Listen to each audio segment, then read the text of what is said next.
السلام علیکم۔ سال تھا 1945، 5 دسمبر اور وقت تھا دن کے 2:10 جب یو ایس نیوی کے 5 ٹورپیڈو بومبر ایئر کرافٹ نے اپنی ڈیلی روٹین پریکٹس کے لیے فلوریڈا سے ٹیک آف کیا۔ یہ ان ایئر کرافٹ کے لیے کوئی مشن نہیں بلکہ ایک روٹین پریکٹس تھی جسے فلائٹ 19 کہا جاتا تھا۔ ان 5 جہازوں میں 14 کریو ممبر موجود تھے جو لیفٹیننٹ چارلس ٹیلر کے انڈر اپنے اس مشن کو انجام دے رہے تھے، لیکن اپنی پرواز کے کچھ ہی دیر بعد جب یہ جہاز برمودا ٹرائنگل کی حدود میں داخل ہوئے تو ان جہازوں کے کمپس نے کام کرنا چھوڑ دیا اور پھر دیکھتے ہی دیکھتے اچانک یہ جہاز یو ایس نیوی کے رڈار سے غائب ہو گئے۔ فلائٹ 19 کے غائب ہونے کے بعد یو ایس نیوی نے ایک ریسکیو آپریشن کنڈکٹ کیا جس میں مرینر ایئر کرافٹ 13 لوگوں کے کریو کے ساتھ فلائٹ 19 کو ڈھونڈنے کے لیے نکلتا ہے، مگر یہ جہاز بھی اچانک غائب ہو جاتا ہے۔ پہلے فلائٹ 19 کے 14 اور اب مرینر ایئر کرافٹ کے 13 لوگ، اور یہی وہ واقعہ تھا جس کے بعد دنیا کی نظر میں پہلی بار برمودا ٹرائنگل کے ایریے کو ایک مسٹیریس اور خوف کی نگاہوں سے دیکھا جانے لگا۔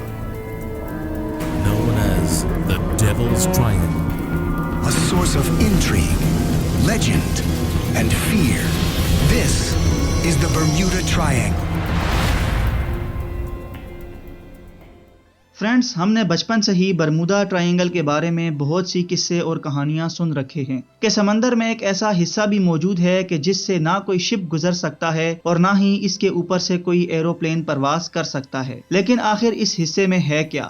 کیا یہاں کوئی طاقتور وورٹیکس پایا جاتا ہے یا پھر یہاں کوئی سی مونسٹر ہے یا پھر اس کے پیچھے کوئی سائنٹیفک ویلڈ ریزن بھی موجود ہے؟ یہی سب کچھ جانیں گے آج کی اس ویڈیو میں۔ ناظرین، برمودا ٹرائنگل دراصل سمندر کا ایک بہت بڑا حصہ ہے جو اٹلانٹک اوشین میں پایا جاتا ہے۔ یہ ٹرائنگل فلوریڈا سے برمودا آئی لینڈ اور پھر پورٹو ریکو سے ہوتا ہوا واپس فلوریڈا پر ختم ہوتا ہے اور ایک ٹرائنگل کی شکل بناتا ہے۔ اس بننے والے ٹرائنگل کا ایریا 5 لاکھ اسکوائر کلومیٹر ہے جسے کبھی برمودا ٹرائنگل اور کبھی ڈیول ٹرائنگل کے نام سے یاد کیا جاتا ہے۔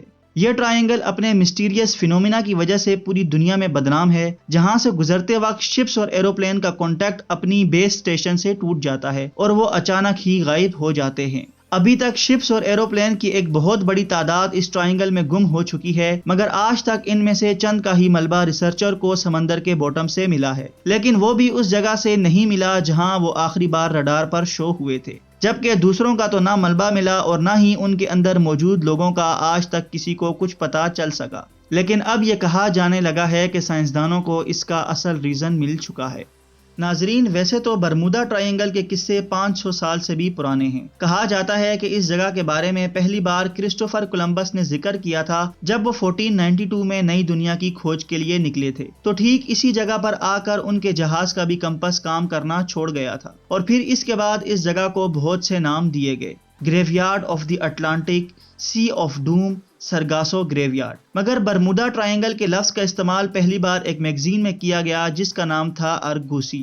اس کا ٹائٹل تھا دی ڈیڈلی برمودا ٹرائنگل، اور اس میگزین کے شائع ہونے کے بعد یہ نام اتنا فیمس ہو گیا کہ اس پر کئی کتابیں اور آرٹیکل لکھے گئے ان سب مسٹریز کو لے کر جو برمودا ٹرائنگل میں پیش آئی تھیں۔ اگر کچھ واقعات کی بات کی جائے تو سال 1945 سے پہلے 1918 میں ایک اسی طرح کا خوفناک واقعہ پیش آیا تھا جہاز یو ایس ایس سائیکلوپ کو لے کر۔ یہ جہاز یو ایس نیوی کا اس وقت کا one of the biggest and fastest ship تھا، جو یو ایس نیوی کا بہت بڑا ایسٹ تھا، کیونکہ اس جہاز کو لے کر U S navy world war 1 میں حصہ لے رہی تھی۔ 4 مارچ 1918 کو 306 لوگوں اور 11,000 ٹن میگنیزیم لے کر یہ جہاز واشنگٹن کے قریب ایک شہر ویسٹ انڈیز بالٹیمورو سے روانہ ہوا برازیل کی طرف، اور اس جہاز کو اس سفر کو طے کرنے میں کل 9 دنوں کا وقت لگنا تھا، مگر یہ جہاز منزل تک نہ پہنچ سکا اور راستے میں ہی غائب ہو گیا۔ یہ وقت تھا جب امریکن نیوی کے پاؤں کے نیچے سے زمین نکل گئی، کیونکہ یہ جہاز ان کا بہت بڑا اثاثہ تھا۔ اگر آپ کو یہ بات سننے میں خوفناک لگ رہی ہے تو اس سے بھی خوفناک اور ڈراؤنی کہانی ہے ایلن آسٹن جہاز کی۔ 1881 میں ایک 210 فٹ لمبا جہاز لندن سے نیو یارک کی طرف جا رہا تھا، لیکن راستے میں ایلن آسٹن کے کپتان کو ایک جہاز دکھائی دیا۔ جب ایلن آسٹن جہاز اس جہاز کے قریب پہنچا تو وہ بالکل خالی تھا۔ کپتان نے سوچا کہ اس جہاز کو بھی ساتھ لے چلتے ہیں، اور کچھ کریو ممبر کو اسی وجہ سے اس جہاز پر بھیج دیا گیا اور دونوں جہاز ساتھ ساتھ چلنے لگے، مگر طوفان کی وجہ سے دونوں راستے سے الگ ہو گئے۔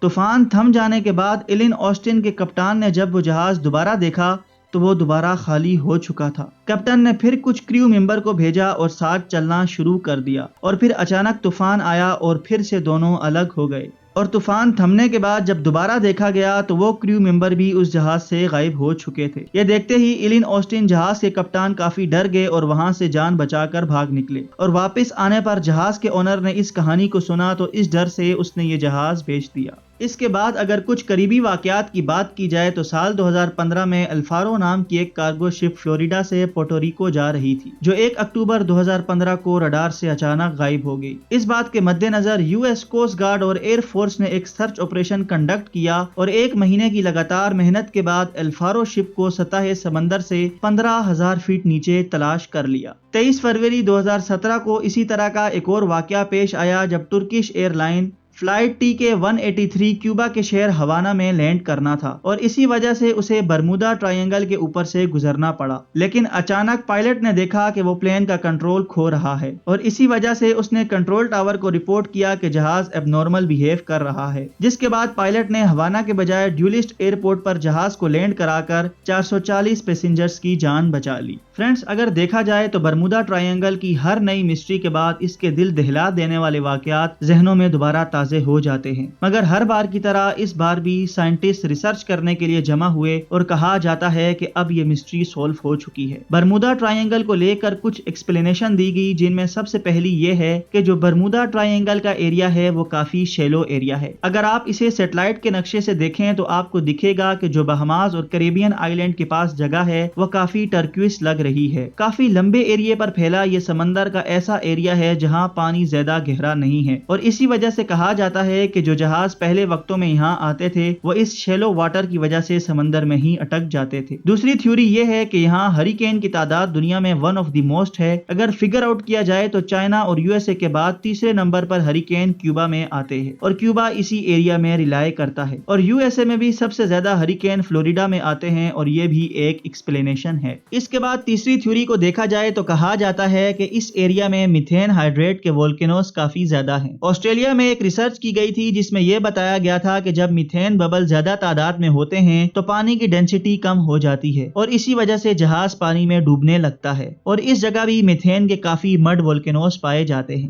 چوتھے نمبر پر ایک اور تھیوری آتی ہے جو یونیورسٹی آف کولیراڈو سے تعلق رکھنے والے امریکن سائنٹسٹ نے پیش کی تھی۔ انہوں نے جب اس جگہ کو سیٹلائٹ سے دیکھا تو انہیں برمودا ٹرائنگل کے اوپر عجیب سے بادل بنتے نظر آئے جو ہیگزاگون کی شکل میں تھے، اور ان کا سائز 88 کلومیٹر تک لمبا تھا۔ ان سائنٹسٹ کا ماننا ہے کہ یہ کوئی عام کلاؤڈ نہیں بلکہ ایئر بوم کلاؤڈ ہیں، یعنی جب یہ کلاؤڈ بنتے ہیں تو ان کے نیچے بہت تیز ہوائیں چلتی ہیں جن کی سپیڈ 250 کلومیٹر پر آور تک پہنچ جاتی ہے، اور اسی وجہ سے ان تیز ہواؤں کے نیچے کسی ایئر پلین یا شپ کا سروائیو کرنا ناممکن سی بات ہے۔ اس کے بعد ایک اور ایکسپلینیشن بھی دی جاتی ہے جو سب سے زیادہ پاورفل اور امپورٹنٹ ہے، جو ہیومن سائیکولوجی سے ریلیٹڈ ہے، جسے بارڈر مائنہوف یا فریکوینسی ایلیوژن بھی کہا جاتا ہے۔ یہ ایک طرح کا سائیکولوجیکل ایفیکٹ ہے کہ جب ہم چیزوں کو زیادہ نوٹس کرنے لگتے ہیں تو وہ ہمیں زیادہ دکھنے لگتی ہیں۔ ذرا یاد کیجئے کہ آپ کے گھر میں اگر کسی نے کوئی نئی گاڑی خریدی تو آپ کے خریدنے کے بعد وہ آپ کو روڈ پر زیادہ دکھنے لگتی ہے۔ آپ سوچتے ہیں کہ ہمارے خریدنے کے بعد لوگوں نے بھی اس گاڑی کو زیادہ خریدنا شروع کر دیا ہے، مگر ایسا نہیں ہوتا۔ اس گاڑی کی جو فریکوینسی پہلے تھی ابھی بھی اتنی ہی ہے، مگر اب آپ نے وہ گاڑی خرید لی اس لیے وہ آپ کو زیادہ دکھنے لگتی ہے۔